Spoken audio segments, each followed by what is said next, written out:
తాత దగ్గర 500 తీసుకున్నావు, భూమి దగ్గర ఎంత తీసుకున్నావేంటి? నిన్నేరే నువ్వు కిరాయలుడువా? మరి వాళ్ళందరూ ఏంట్రా నిన్ను ఎలా బయటికి పంపాలని తెగ స్కెచ్లు వేసేస్తున్నారు. అన్నయ్య టచ్ చేస్తున్నావేంట్రా? అబ్బా చెయ్యి తిప్పితే ఎముకలు ఇరిగిపోవాలి. అన్నయ్య వాచ్ ఇంపోర్టెడ్ వాచ్ అయితే నా చేతిలో ఆడదా?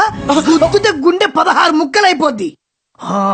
రారే అరే ఈ విషయం మావి తెలిసి ఏమవుద్దురా? వద్దన్నయ్య అయిపోతాను. అన్నయ్య చొక్కా నాది. ముక్కు మీద గుద్దుతే 3 చెరువుల బ్లడ్ బయటకు వచ్చాను. సర్దేరా, అన్ని సర్దేరా. అన్ని నువ్వే సర్దేస్తా, ఇంకా నేనేం సర్దను? నోరు లెగుస్తుంది ఏంట్రా? గుట్లు పీకి గోళీలాట ఆడేస్తా. అబ్బా గ్లామర్ మెయింటెనెన్స్ సారా అవసరమారా నీకు? నువ్వు ఉండేది ఒక్క రాత్రికేరా. తెల్లారేంత వరకు మామయ్య ఊర్లోకి రాడు. తెల్లారేంత వరకు మామయ్య ఇంటికి రాడు. నువ్వు సర్దేరా పుట్టాడు. సర్దేరా.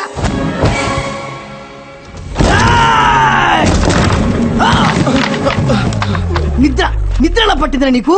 సర్దుకోమని చెప్పాను కదరా నేను నీకు. అంటే అన్నయ్య రాత్రంతా షూటింగ్ చేసుకొచ్చానన్నయ్య. చీకట్లో ఏం కనిపించిందిరా నీకు? కనిపించిందంతా లాగేశానన్నయ్య. నన్ను కూడా దిగిపోయావు. తినంది ఆల్రెడీ తీసేశానన్నయ్య. స్మార్ట్ గా ఉన్నానా? అందంగా ఉన్నానా? నీకంటే అందంగా ఉంటానే. చూపెట్టు.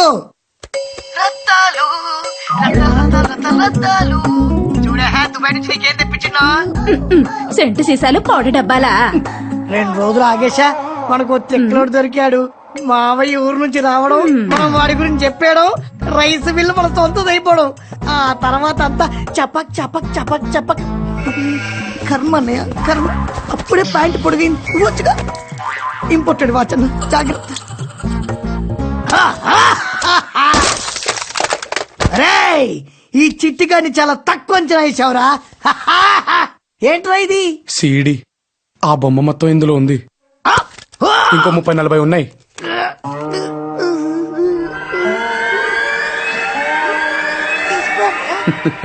చిట్టిగాడిని బాగా గట్టిగా హ్యాండిల్ చేసినట్టునా? ఒక్కలో చిట్టిగాళ్ళే అన్నయ్య. మళ్ళీ వాడి గురించి ఆలోచన కూడా ఒకటా అన్నయ్య? అవునరే, నువ్వు గుద్దితే ఏంటి గుండె 16 వక్క.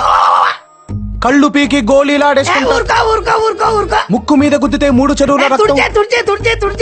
ఆపుతావా? ఆపేశా అన్నయ్య. ఒరే చిట్టిగా అన్నయ్య, నా మ్యాటర్ నీ వల్లే కాదు, ఇంకెవడి వల్ల లీక్ అయినా రత్తాలు రైస్ మిల్ అనే సినిమా రిలీజ్ అయిపోద్ది రే. నాకు అర్థమైంది అన్నయ్య. ఈ రోజు నుంచి నీ టెన్షన్స్ నా టెన్షన్స్. రాత్రి నుంచి అడుగుతున్నారు కదా, మావి గారు వచ్చారు.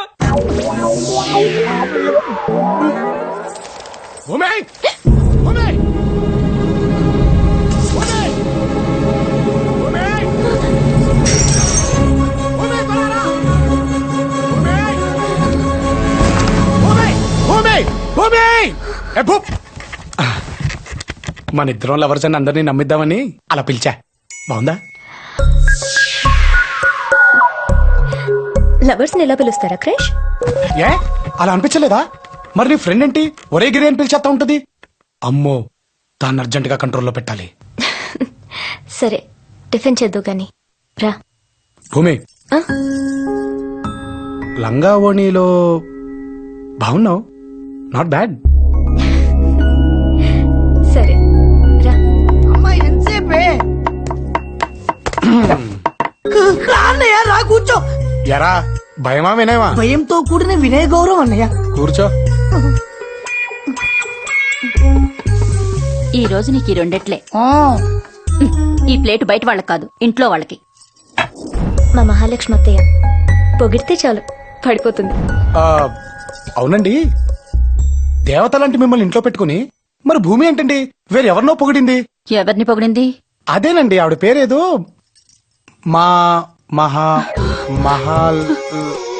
మహాలక్ష్మ.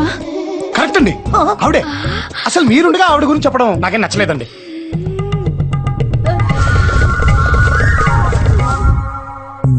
ఇంకేం చెప్పింది? అబ్బో చాలా చెప్పిందండి. ఈ ఇంట్లో ఎవరికి నచ్చినా నచ్చకపోయినా మహాలక్ష్మి గారికి మాత్రం నచ్చాలంట. నచ్చుతానో లేదో.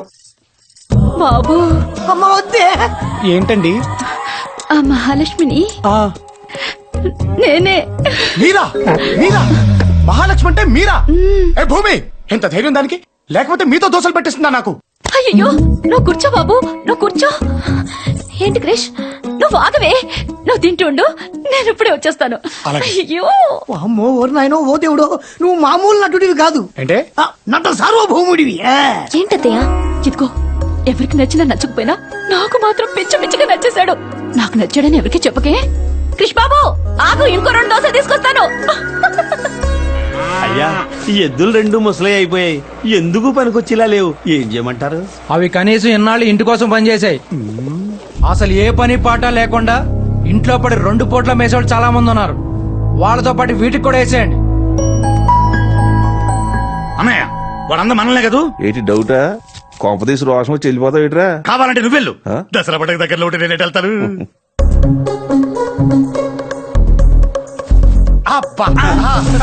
ప్లేస్ భలే ఉంది బాబాయ్, బాగా సెలెక్ట్ చేసుకున్నారు.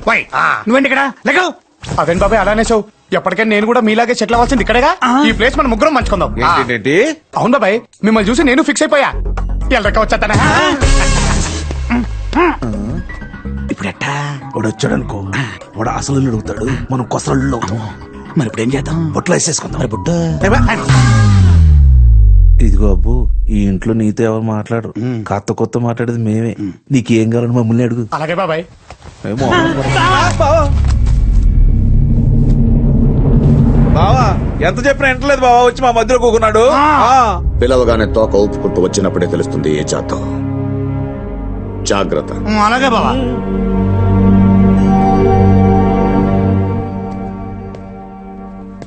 మనోడా, ఇట్లాంటి ఏమి నువ్వు మనసులో పెట్టుకోబోకరా. ఓయ్ ఏంటి ఫీలింగా? ఏవే వద్దని చెప్పేది. నువ్వేం భయపడక తాత, ఇవన్నీ మనల్ని ఏం చేయలేవు. వచ్చానుగా, పని పూర్తి చేసుకునే వెళ్తా. సూపర్. అయ్ బాబోయ్, మా నాన్న ఎక్కడున్నావు నాన్న? ఎక్కడున్నా? సౌత్ ఆఫ్రికాలో ఉన్నా నాన్న. హే క్రిష్, అక్కడ నేషనల్ సఫారీ అని పెద్ద జూ ఒకటి ఉందిరా. రకరకాల జంతువులు ఉంటాయి అక్కడ.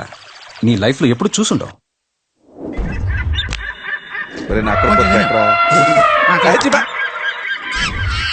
మీరు చెప్పింది నిజమే నాన్న. ఎన్ని రకాల జంతువులు నా జీవితంలో ఇప్పుడు చూడలేదు. బాగున్నారు. అదే అదే ఐ మీన్ బాగున్నాయి. But I missing you man. Miss you two నాన్న. బాయ్.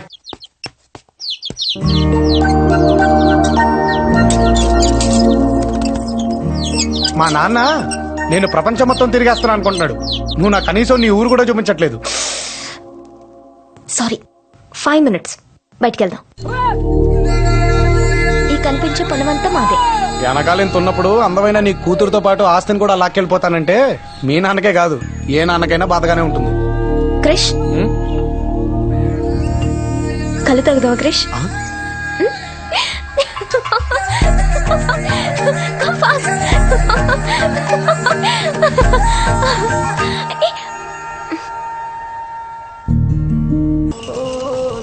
నాకు ఇప్పుడు అర్థమైంది నీకు ఆ కిట్టు తాబేలంటే ఎందుకంత ఇష్టమా అని. ఎందుకు? అది కూడా ఇంతేగా, ముందు ఎవరైనా వస్తే చాలు భయంతో తల లోపల అనేసుకుంటుంది. ఎవరు లేరని తెలిసినప్పుడు తల బయటకు పెట్టేసి చాలా ఫ్రీగా ఉంటుంది, నీలాగే.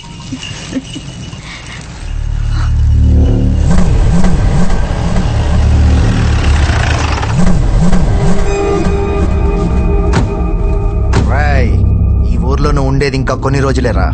ఎంత తిరగాలో తిరిగాయి. ఏనా మాకు పెళ్లి చేసి పంపించేస్తున్నావేంటి? మామయ్య అడ్డు లేకపోతే నిన్ను ఈ పాటికి వేసేసేవాడిని. ఎర్రి లేడీస్ ఉన్నారన్నయ్య అంటే బాగోదు. అనే నీకు విషయం చెప్పనా, ఏసేయాలనిపించినప్పుడు ఏసేసేవాడే మగాడని. నాకు అనిపించింది అనుకో, అడ్డం ఎవడొచ్చినా ఆగను. ఏ భూమి దా.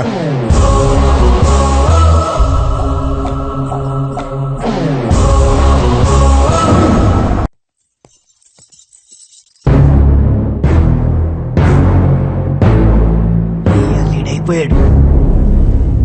పెళ్లి కాని అమ్మాయిని వెంటేసుకుని ఇష్టం వచ్చిన తిరగడానికి పట్నం కాదు, ఊరు. 10 మంది చూస్తారన్న బుద్ధి కూడా లేదు నీకు. పెళ్లి కాకుండానే నన్ను తీసుకొచ్చి ఇంట్లో పెట్టుకుని ఊరందరికీ తెలిసేలా చేసింది మీరే కదా. ఎదిగిన ఆడపిల్లని బయటికి తీసుకెళ్లేటప్పుడు ఇంట్లో వాళ్ళకి చెప్పాలన్న సంస్కారం కూడా లేదా నీకు? నిన్ను కాదులే, నిన్ను పెంచిన అమ్మ నాన్నలు అనాలి. ఎరా చిట్టి, చెప్పలేదా? అదేరా, మీ ఇద్దరు లవర్ చేయండి, కొంపలేం తగలెడతారు, ప్రేమ పౌరాలుగా సరదాగా ఊరు మొత్తం తిరిగి రండి, మావిని నేను మేనేజ్ చేస్తాను కదరా.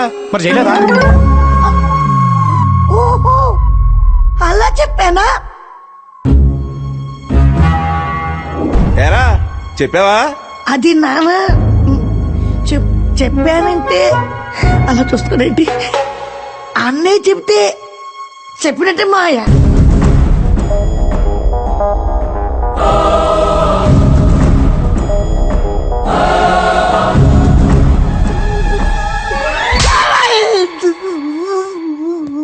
ఎరా ఈ దెబ్బతో వెళ్ళిపోతాననుకున్నావా? అనుకోని పెట్టాలి.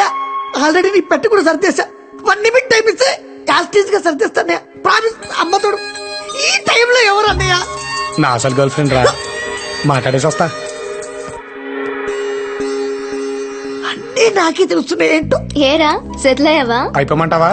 చంపేస్తాను, ప్రాబ్లం ఏం లేదు కదా అని. ప్రాబ్లం ఏం లేదు కానీ అవును, భూమి ఫ్రెండ్ అని నువ్వు కూడా ఇక్కడికి వచ్చేచ్చుగా, ఓ పని అయిపోద్ది. ఇంకో 10 days రా, ఎగ్జామ్స్ అవ్వగానే మా ఇంట్లో మన మ్యాటర్ చెప్పేస్తాను. ఆ తర్వాత లైఫ్ అంతా నీతోనేగా. సరే రేపు చేస్తాను. Krish, I miss you. Bye bye. నీకు జోకర పడిందా? రేయ్ పొద్దున్నే పెందలుగడ రండి, ఆ చెరుగొడ్డు పొలాన్ని మంజాలాలి. అలాగేనయ్యా. ఇదిగో రేపు బసవగాడి ఇంట్లో పెళ్లి, మాకు పనులున్నాయి, కుదరదు. మీరు ఎలాగా బేవార్స్ గా ఉన్నారు కదా, వెళ్ళి ఇస్తరాకులు నాకిరండి. కనీసం ఇంట్లో పూట భోజనాలన్నా మిగులుతాయి.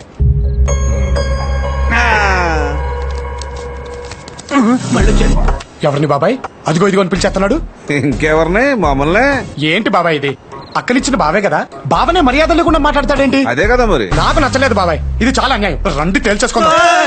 ఏంటి తెలిసేది? నీతో పాటు మమ్మల్ని కూడా బయటకు ఎంటేస్తారు. వలేటోడివే. లేకపోతే ఏంటి బాబాయ్, మనం ఎంత పనికిరాని వాళ్ళం, బెవర్స్ గాళ్ళం అయితే మాత్రం అతను అలా మాట్లాడొచ్చా? కరెక్ట్ కాదు కదా. ఇప్పుడు అదిగా ఏంట్రా అది? ఇంటర్లో ఇక్కడ కూర్చొని మాట్లాడుకున్నాం కదా, కాస్త పైగా చల్లొచ్చుగా. అదలు బా, నాకు చాలా పని ఉంది, మీ లోపలికి వెళ్ళి మాట్లాడుకోండి. చూసా బాబాయ్, పని చేస్తున్నాడుగా బలుపు. మనలాగా చీము నెత్తురులేని బాపతి కాదు బాబాయ్ వాడు. తక్కువ మాట అనేస్తాడు. ఎందుకంటే ఒకవేళ మనం వాడిని ఇక్కడ పనిలోకి తీసామనుకో, ఈ ఇంట్లో కాకపోయినా ఏ ఇంట్లో అయినా పని చేసుకుంటూ బతుకుతాననే ధైర్యం బాబాయ్ వాడికి. నాన్నయ్ రా, భోజనాలు రెడీ అట, తిందా? నీ కడుపున పుట్టి నిన్ను చూస్తూ వాడు నీలాగే తయారవుతాడు గాని ఆడు ప్రయోజకుడు ఎందుకు అవుతాడు బాబాయ్? నీలాగే ఏదో ఒక ఇల్లు చూసి కట్టబెట్టే మాటలు పడుతూ బతికేస్తాడులే. అమ్మయ్యా, ఇంకెన్నేళ్లే బాబాయ్, ఇన్నేళ్లు ఎలాగోలా గడిపేశాం. ఇంకొన్నాళ్ళు గడిపామనుకో, ఆ తర్వాత ఎటు పోతాం. పోయారులే నా కొడుకులు, భూమికి భారం తగ్గింది కదా అని ఓ కేడుపు కూడా ఏడవకుండా మనల్ని పక్కన పాడేస్తారు. మనం ఉండవుగా చూసి ఫీల్ అవటానికి. ఏమంటావు? ఈ జీవితాన్ని ఇలాగే గడిపేద్దాం బాబాయ్.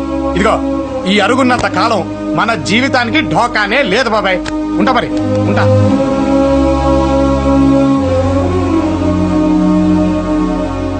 కానీ బాబాయ్